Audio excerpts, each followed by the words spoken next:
kampus yang rindang, sekelompok mahasiswa sedang menyusun rencana aksi bertema Persatuan Mahasiswa untuk Indonesia.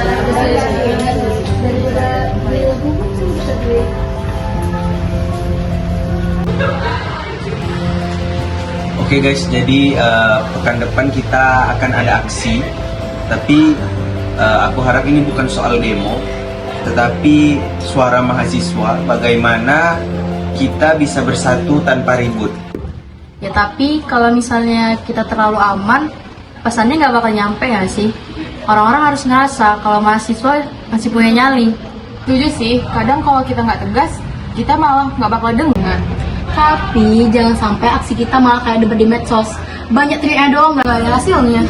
Wah, kalau kita semua lomba kayak gini, mending bikin podcast aja nggak sih daripada aksi? Ayolah guys, jangan saling nyindir. Gaya kita emang beda, tapi tujuan kita tetap sama. Iya, yang penting kita satu suara dulu, mau bahas tentang perpecahan atau solusi persatuan. Diskusi semakin dalam. Suara mereka meninggi, tapi semangatnya tetap sama untuk Indonesia yang bersatu. Kalau ngomongin persatuan, kita harus berani kritik, bukan cuma pemerintah, tapi diri kita sendiri juga. Nah, bener banget. Banyak organisasi pada ngomongin soal persatuan, tapi di belakang malah pada jatuhin. Itu karena semuanya pengen terlihat paling benar dan paling nasionalis.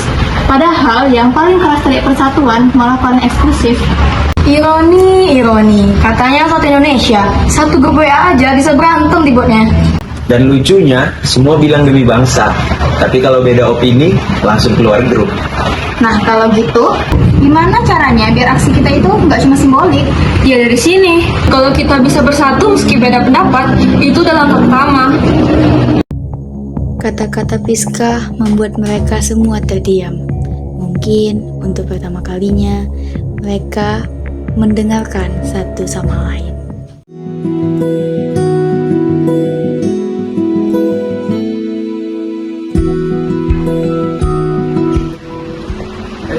Mahasiswa saya lagi bicarain apa ya?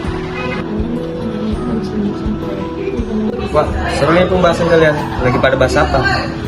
Ini biasa Pak, lagi bahas persatuan, tapi ternyata bersatu itu tidak mudah. Persatuan itu bukan hasil, tetapi proses. Terkadang ego kita memang harus dikorbankan demi tujuan bersama. Kadang kita ngerasa paling benar, tapi malah nggak mau dengerin orang lain. Itu mah penyakit sama bangsa ini. Kalian berkumpul seperti lingkaran kecil seperti ini sudah merupakan perubahan yang besar. Pak, saya mau nanya nih, kalau kami punya cara berpikir yang berbeda-beda, gimana sih supaya nggak pecah karena perbedaan itu? Sederhana saja, jangan cari siapa yang menang, tapi cari siapa yang benar. Ya sudah, Bapak balik ke kelas dulu ya. Oke Pak, terima kasih Pak. Kalau gitu, berarti aksi kita bukan cuma demo di jalan, tapi juga aksi untuk diri sendiri, belajar dengar dan ngerti pendapat orang lain. Setuju. Persatuan itu bukan berarti sama, tapi mau jalan bareng.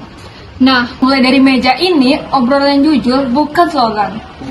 Mungkin aku terlalu ngegas tadi, tapi intinya kita tetap satu tim. Nah, itu baru mahasiswa sejati. Sip, satu langkah kecil untuk Indonesia yang besar. Mereka tertawa kecil, lalu saling menatap. Tak ada lagi debat, hanya tekad yang sama. Karena persatuan bukan soal siapa yang bicara paling keras, tapi yang tetap mau duduk bersama, meski dengan segelas air dan perbedaan. Berbeda pendapat boleh, tapi tujuannya tetap satu. Indonesia!